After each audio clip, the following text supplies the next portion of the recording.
اللهم صل وسلم على نور الأنوار.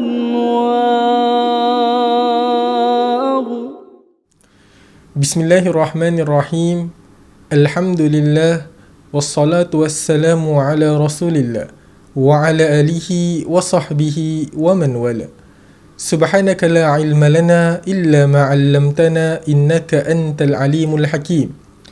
Assalamualaikum warahmatullahi wabarakatuh. Para jemaah yang dimuliakan, saya mendoakan agar semua sihat-sihat selalu dan sentiasa dilindungi Allah Subhanahu wa taala.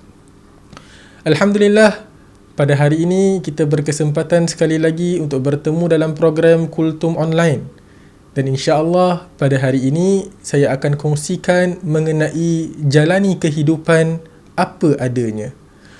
Para jemaah yang dirahmati Allah, kita semua sekarang ini berada dalam saat-saat yang sukar dan mencabar dalam kehidupan kita. Dan kita hidup di atas muka bumi ini semuanya dengan rahmat dan nikmat daripada Allah Subhanahu wa taala.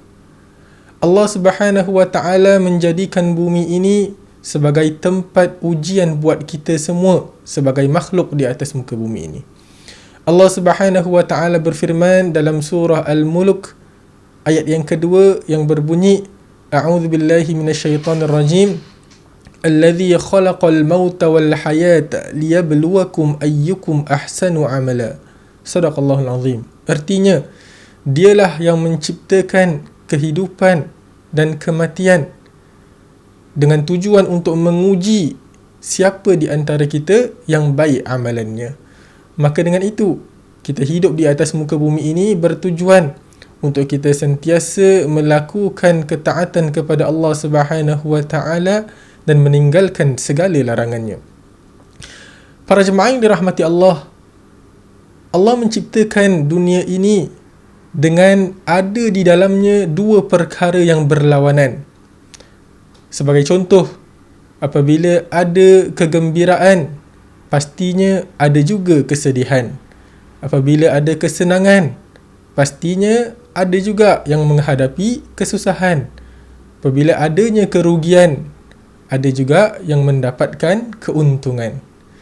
Apa jua situasi yang kita hadapi di atas muka bumi ini, kita perlu sentiasa sedar bahawa kita ini merupakan orang yang beriman kepada Allah Subhanahu wa taala.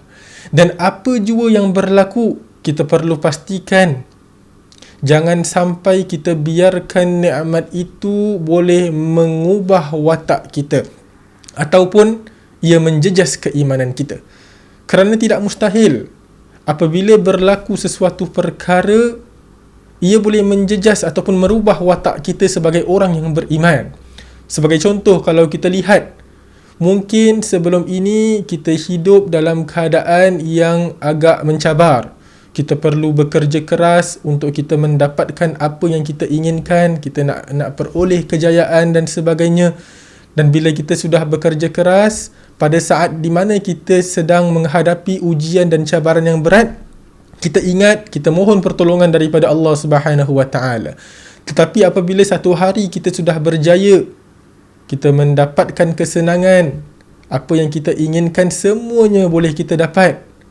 Pada saat itu tidak mustahil ada orang yang lupa dengan Allah Subhanahu wa taala. Begitu juga sebaliknya. Ada orang yang mungkin pada saat ini senang, ada tempat tinggal yang selesa, cukup makan minumnya, pakaian pun cukup. Tetapi satu hari apabila ditimpa musibah, sebagai contoh katakan perniagaannya lingkup ataupun menghasilkan kerugian.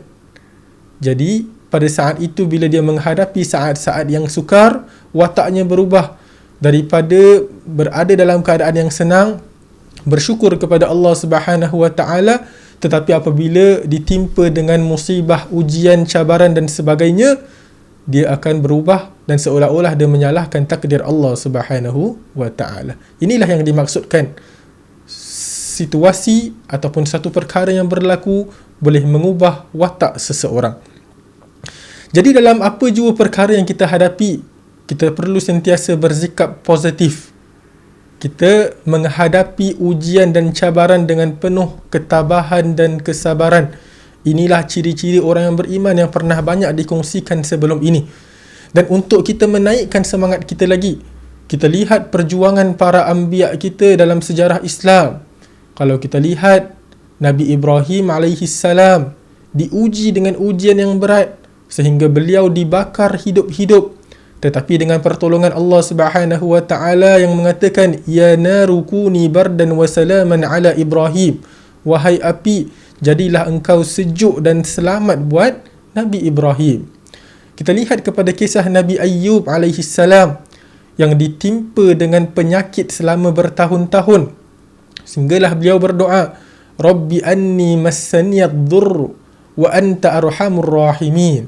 Wahai Tuhanku, sesungguhnya aku telah ditimpa dengan penyakit ini dan engkaulah yang maha pengasih.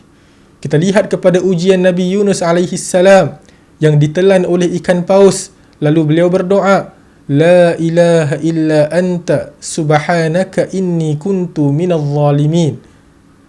Kita juga lihat kepada ujian yang ditimpa oleh Nabi Musa alaihi salam, dikejar oleh Fir'aun dan tenteranya. Apabila sampai di tengah lautan, beliau meminta pertolongan daripada Allah Subhanahu wa taala sehinggalah beliau dapat membelah lautan itu dan kemudian semberang jalannya. Kalau kita lihat kepada Rasulullah sallallahu alaihi wasallam, sirah baginda sallallahu alaihi wasallam yang sering kita dengar, lagi banyak ujian yang berat-berat yang dihadapi oleh Rasulullah sallallahu alaihi wasallam. Apabila menyebarkan dakwah, pada mulanya dihina, dicaci, dilemparkan najis, dituduh sebagai penyair, dituduh sebagai pembohong, dihalau daripada kota Mekah. Kemudian ada saat di mana Rasulullah SAW lapar sehingga terpaksa mengikat perutnya dengan batu untuk menahan lapar tersebut. Jadi ini adalah cabaran-cabaran yang dihadapi oleh para anbiya kita yang kita perlu ambil iktibar daripadanya. Dan kalau kita bandingkan cabaran yang kita hadapi pada hari ini berbanding dengan para anbiya dahulu, jauh bezanya. Maka dengan itu, ada dua perkara yang boleh kita amalkan dalam kehidupan kita. Yang pertama, kita perlu bandingkan dengan diri kita dengan orang yang cabarannya lebih berat daripada kita. Kalau kita bandingkan diri kita dengan orang yang mendapatkan kesenangan, kita pasti tidak akan rasa puas. Kalau kita lihat ada orang ada kesenangan yang baik, yang besar, ada rumah besar, ada keselesaan yang luar biasa. Bila kita bandingkan diri kita yang rumah biasa sahaja, kenderaan pun tidak semewah mana, ini boleh menimbulkan rasa iri hati, rasa cemburu dalam diri kita. Jadi untuk kita mengelakkan perkara tersebut, kita lihat kepada orang yang cabarannya lebih berat daripada kita. Kita lihat, kalau katakan kita ada kenderaan, bandingkan dengan orang lain, mungkin orang lain cuma ada motosikal. Kalau kita ada motosikal, kita bandingkan orang lain cuma ada basikal sahaja. Kalau mungkin kita ada basikal sahaja, bandingkan ada orang lain hanya mampu untuk berjalan kaki. Kalau kita hanya mampu untuk berjalan kaki sahaja, naik kenderaan awam dan sebagainya, kita lihat kepada orang yang ada penyakit dekat kakinya, tidak mampu untuk berjalan, tidak mampu untuk pergi ke mana jua yang diinginkan. Beginilah caranya untuk kita mendidik diri kita supaya sentiasa bersyukur kepada Allah Subhanahu wa taala. Walaupun kita menghadapi kesusahan, ada orang yang lebih susah daripada kita. Dan setiap kali apabila kita menghadapi kesusahan, ingatlah firman Allah Subhanahu wa taala yang berbunyi, Inna ma'al usri yusra. Sesungguhnya pada kesusahan itu akan datang kesenangan seterusnya. Ini diibaratkan seperti kita berjalan ataupun berada dalam keadaan yang hujan. Kalau hujan ditambah pula dengan guruh dan petir dan sebagainya, Tetapi setelah hujan itu pergi, ia akan menghasilkan pelangi yang sangat indah. Beginilah gambarannya dalam kita menghadapi kesusahan. Kita bersusah-susah terlebih dahulu, kemudian bila kesusahan itu pergi, kita akan mendapatkan kesenangan, keindahan dalam kehidupan kita. Itu yang pertama. Yang kedua, kita perlu sentiasa ingat bahawa Allah Subhanahu wa taala mendengar rintihan kita dan mendengar doa kita. Rasulullah sallallahu alaihi wasallam sudah berpesan kepada kita, "Ud'ullaha wa antum muqinuna bil ijabah." Berdoalah kepada Allah dalam keadaan kamu yakin bahawa Allah akan memperkenankan doa kamu. Dan daripada hadis ini juga ada sambungannya, di mana kalau kita lihat Rasulullah sallallahu alaihi wasallam juga mengatakan, "Wa'lamu anna Allah la yastajibu du'aan min qalbin ghafilin lahin." Dan ketahuilah bahawa Allah Subhanahu wa taala tidak memperkenankan doa daripada hati yang lalai dan juga leka. Jadi bila kita berdoa kepada Allah Subhanahu wa taala, doa dengan bersungguh-sungguh, dengan penuh pengharapan, minta pertolongan daripada Allah Subhanahu wa taala agar berikan kita kekuatan untuk menghadapi segala cabaran dalam kehidupan ini. Dengan kesungguhan kita itu, mudah-mudahan Allah Subhanahu wa taala kabulkan permintaan kita. Dan dalam sepotong hadis yang lain juga, Rasulullah sallallahu alaihi wasallam bersabda, "Man sarrahu ayyastajiballahu lahu 'inda asy-syada'idi wal kurbi, falyukthirid du'a fir rakha'i." Barang siapa yang suka agar Allah Subhanahu wa taala kabulkan doanya dalam keadaan dia susah dan menderita, maka perbanyakkanlah doa pada masa lapang. Jadi kita perlu sentiasa berdoa kepada Allah Subhanahu wa taala, minta pertolongan daripadanya.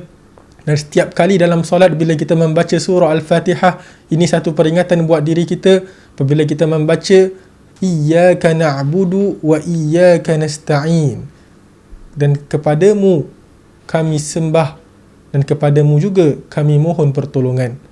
Moga-moga dengan pesanan ini dapat sentiasa kita sedar bahawa Allah Subhanahu wa taala yang maha berkuasa terhadap diri kita, dia memberikan, mencurahkan rahmat dan kasih sayangnya kepada kita, kurniakan nikmatnya kepada diri kita, dan apa jua ketentuan Allah Subhanahu wa taala, kita belajar untuk redha dan menerima segala ketentuannya, insya-Allah. Amin ya rabbal alamin.